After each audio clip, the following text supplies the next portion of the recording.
facility. It's a big wreck. Right. Hey. Who is it? Okay, let us see him, please. Thank you.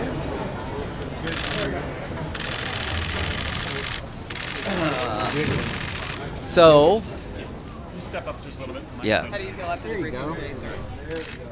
I went into the briefing believing it was virtually impossible for an operation like this to be carried out without the Crown Prince's knowledge.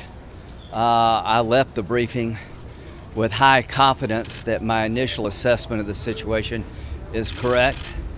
I left the briefing being amazed by our CIA and intelligence community's capability and their analytical reasoning.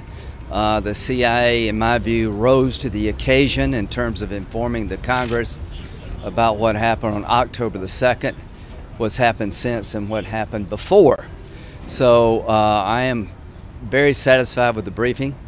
There's a desire by the intelligence community to limit the number of people briefed. After that request was made, I understand now why they want to keep it more limited than before. So here's my takeaway, that Saudi Arabia is a strategic ally and the relationship is worth saving, but not at all cost. We'll do more damage to our standing in the world and our national security by ignoring MBS than dealing with him. MBS, the Crown Prince, is a wrecking ball. I think he's complicit in the murder of Mr. Khashoggi to the highest level possible. I think the behavior before the Khashoggi murder was beyond disturbing, and I cannot see him being a reliable partner to the United States. Saudi Arabia and MBS are two different entities. If the Saudi government is going to be in the hands of this man for a long time to come, I find it very difficult to be able to do business because I think he's crazy. I think he is dangerous, and he has put the relationship at risk. No one has fought for this relationship harder than myself and Senator McCain. Senator McCain and I went on the floor stopping lawsuits against the kingdom for complicity in 9/11 because we did not believe the royal family was involved in the planning and execution of the 9/11 attacks. If John McCain were alive, I believe he would be standing with me today, leading the charge to come down like a ton of bricks on the Crown Prince for what he's done to the relationship, the way he's destabilized the region. So what will I do?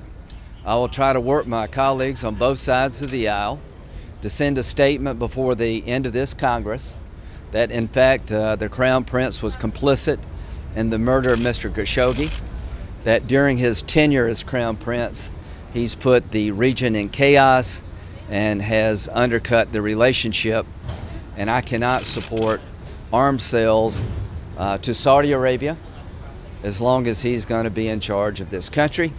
The war in Yemen has gotten out of control. The brutality of this murder is beyond my sharing it with you. It was one of the most brutal acts one could imagine, and it says a lot about him as a person, and everybody is watching us. There are people who are raising their voice in dissent throughout the region and the world. They look to America for a helping hand. There are other people in the region who will see this as a green light if we look the other way. We have relationships with many countries throughout the world. If they believe the relationship is more important than our values, then they're going to get the wrong message and the world becomes a more dangerous place. So what legislation are you Did you hear the audio in there? Did you Huh? hear the audio of the No. murder in What there? legislation Secretary Pompeo stood where you're standing right now Okay. last week and said he had seen no direct Right. evidence of the prince's involvement. Did you see direct I evidence think today, or is that- Secretary Pompeo and Mattis are following the lead of the president. There's not a smoking gun, there's a smoking saw.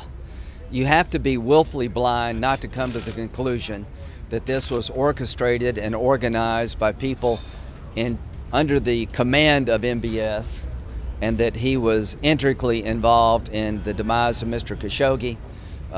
Open source reports show that he had been focusing on Mr. Khashoggi for a very long time. It is zero chance, zero, that this happened in such an organized fashion without the Crown Prince. As to Pompeo and Mattis, I have great respect for them.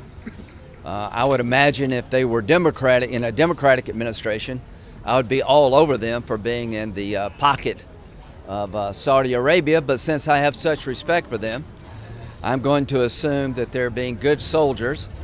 And when they look at the analysis, they're being technical in their statement, but they're not giving the assessment that I think the Senate will have. I would really question somebody's judgment if they couldn't figure this out. It is there to be figured out. Please let me finish. And I think the reason they don't draw the conclusion that he's complicit is because the administration doesn't want to go down that road, not because there's not evidence to suggest he's complicit. You still said you have been working on a statement over the next, between now and So I'm going to do two things. Anything I'm going to do more two teeth things. than that? Yes, I'm going to try to get a sense of the Senate resolution where we all vote and designate MBS as one of the people responsible for the death of Mr. Khashoggi, that he was complicit in the murder, that I not only have high confidence, overwhelming belief that that's the case. Then what do you do about it? I want to make sure that Saudi Arabia is put on notice, that business as usual has come to an end for me. I will not look at the kingdom the same way that I used to look at it. I will not support arms sales until all responsible for the death of Mr. Khashoggi have been brought to justice. I will and I will no longer support the war in Yemen as constructed. Are you still pushing the Menendez bill? Does that mean you will Yeah, we're working on it. for the Sanders resolution? No, I think that's the wrong approach. What I want to do is make a statement about the complicity of the Crown Prince that I think is supported overwhelmingly by the evidence.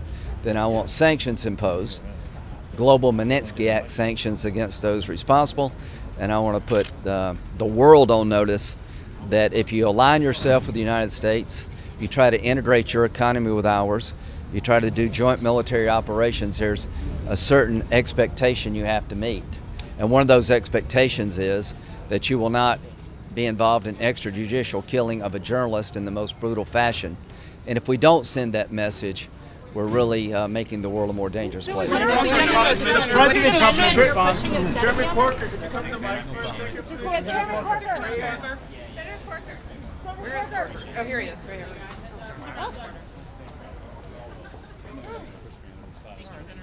Yeah. What's the reaction of the group you just heard? I have zero question in my mind that the Crown Prince, MBS, ordered the killing, monitored the killing, knew exactly what was happening, planned it in advance.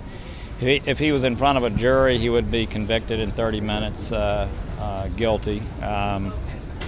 So the question is, what do we do about that?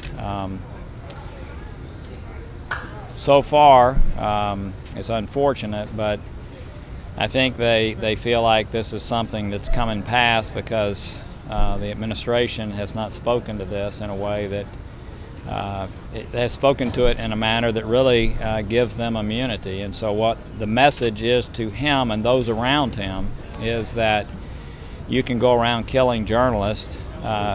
Countries like the United States can know beyond a shadow of a doubt that you killed a journalist. And by the way, they've, as you know, renditioned other people and tortured other people that have been their dissidents. So the message we've sent to them is one that will cause him to continue on the path that he's on, and I'm sure other actors in the region will take note of that. So somehow or another, it's unfortunate, and again, I'm continuing to urge the administration to themselves speak to this in the appropriate manner. What do you want them to do? This has got to be strongly condemned by the administration, strongly condemned, and then there's got to be a price to pay for what has happened. I know that they have to have exactly the same intelligence that we have, and there's no way that anybody with a straight face could say there's any question about what has happened. So, What are you prepared to do? so it's always, as you know, far more difficult to do something legislatively. I would prefer that we speak to the killing of the journalist. There are others that would prefer to speak to the killing of the journalist and to Yemen. So when you start moving down that path on a bill that addresses the War Powers Act, which is in itself complicated, and some administrations would say it's even unconstitutional, obviously that makes it difficult. And so we've got a task in front of us. I would like to actually pass something that became law. Others would like just to send a message. So you take all of those together.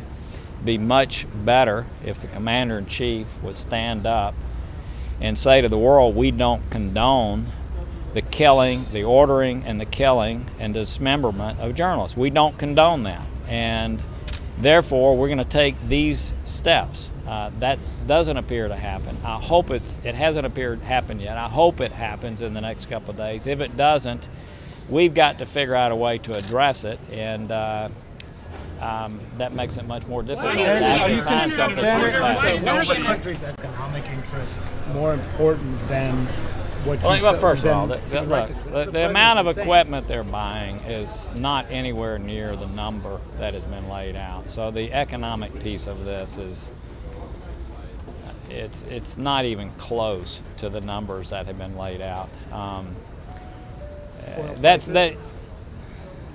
Look, Saudi Arabia does what it does with oil and with Iran.